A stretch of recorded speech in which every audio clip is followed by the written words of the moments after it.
The federal budget has come and gone for another year, and as predicted a couple of months ago, there were no changes to negative gearing. And of course, that topic of conversation, that's just going to pick up again March of next year before the next federal budget.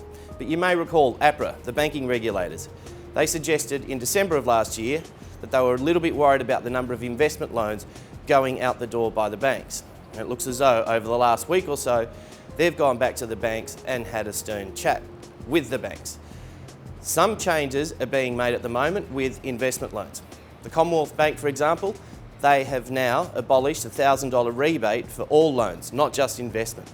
National Australia Bank, there'll be no rate reductions or discretions when applying for investment loans.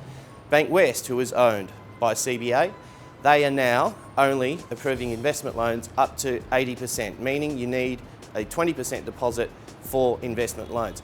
Have a look at these comments though.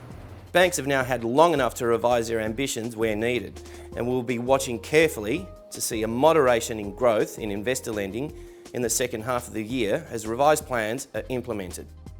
Banks with more aggressive practices should fully expect to find APRA increasingly at their doorstep.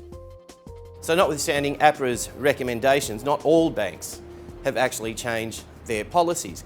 In fact, St George sent out an email to their broker channel suggesting they should get their investment loans in quickly before they actually make any changes to their policies. Have a look at this email. Please send that investment loan in ASAP so not to be caught up in any changes. So in the words of Bob Dylan, the times they are a-changing. It's pretty clear that the banks now have a different appetite towards investment lending. Now, are we going to see further changes? Perhaps. We may see further changes in terms of the loan to value ratios. Time will tell. But this topic of conversation has been going on for about 18 months in the industry, and the question mark is, why has it taken this long if they feel as though there was a problem out there in the lending space? I'm Iggy Damiani. I'll see you next week.